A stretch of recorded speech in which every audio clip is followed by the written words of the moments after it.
Trump advisor slamming India. As India is in fact pushing for boost in trade with Russia, the move seems to have miffed the United States even more amid the ongoing tariff war.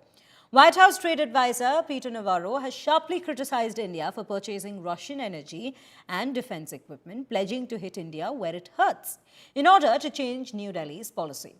Navarro has called India a Maharaj in tariffs who was running a profiteering scheme by using discounted Russian crude oil. He has also suggested that the country could see its US tariffs double by next week amid continued purchase of Russian oil. He in fact also claimed that India did not want to recognize its role in the bloodshed amid the Russia-Ukraine war.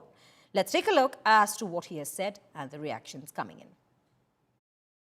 Doubling of tariffs to 50% is supposed to take place August 27th, just 6 days from now. Yes. Do you see that taking place? I see that taking place. India doesn't appear to want to recognize its role in the bloodshed. It simply doesn't. It's cozying up to Xi Jinping. Is what it's doing. It's not act. And by the way, I wrote that article in the FT just to deal with the propaganda of the Indian government to make people want to feel sorry for them. Oh, they need the oil. They don't need the oil. It's a refining profiteering scheme. It's a laundromat for the Kremlin. That's the reality of that. So I love India. Look, Modi's a great leader, but please, India, look at what your role here is in the global economy and good here. It's like what you're doing right now is not creating peace, it's perpetuating the war. Pranay Upadhyay joining me on the broadcast to in fact put these very comments into further context. Pranay, we were discussing this earlier with regards to the double standard involved here from the United States when they are commenting on India-Russia economic ties while they themselves continue to purchase rare earth minerals from them at a time like this. Having said that, Shreya, not only the United States is extracting, sorry for this, they are extracting deals from Ukraine at this time when Ukraine is facing a conflict. But also you have to see that it is the change actually happened on the US policy. India took United States during the previous Joe Biden administration into confidence as far as these oil purchases are concerned. In fact, the previous US administration, because it's the same, the government has changed, but the establishment remained the same as far as the US policymakers are concerned. And they have recognized how India's oil purchase from Russia has actually helped to stabilize the global oil prices. India being one of the biggest oil purchasers because of our sheer size and our energy requirement, around 55 million barrel of oil we import almost daily, and out of that we have to balance our oil basket. For having a continuous source of our oil purchase, we have to be dependent on the steady and the constant flow of oil. And for that, India started buying Russian oil at the price decided by the Western Bloc, or the price cap. And on the other side, if you see what United States have been doing, India, they are trying to extract deals. They are selling arms. So definitely, this is considered as a double speak. It won't be right. It cannot be justified to put onus on India.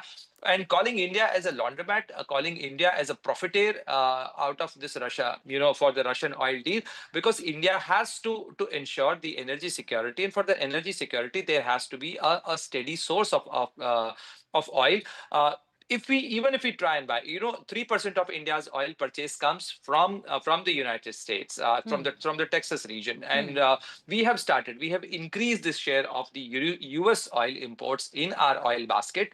But to ensure a steady source of oil supply, we have to ensure there has to be a price deal. There has to be constant source of oil supply, and for that there has to be some adjustment need to be done.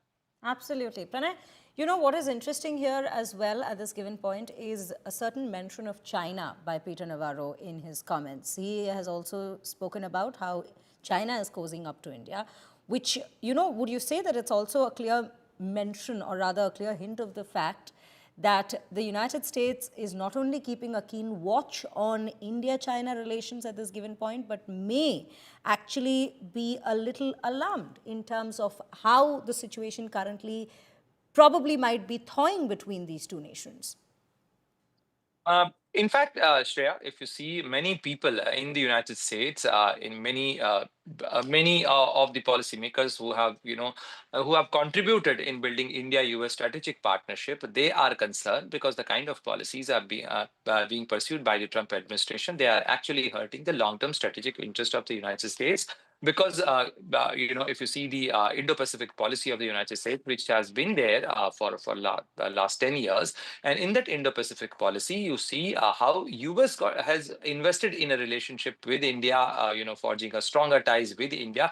But the kind of policy which are being pursued by the Trump administration are actually now pushing India away, and that is a concern. Many people are concerned. But having said that, people like Peter Navarro and people like some of the other voices, those who are putting onus on India, calling India as a good friend, but not taking the key concerns of India into account, are something are the things which cannot be overlooked. And also arm twisting India on the strategic autonomy, arm twisting India on keeping ties with other nation. On we cannot discount, we cannot overlook the fact that the US itself is dealing with China.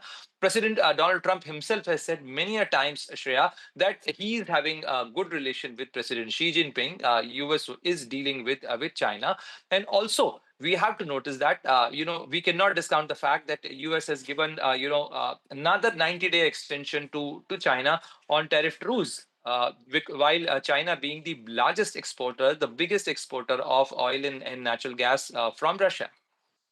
Absolutely, Pranay.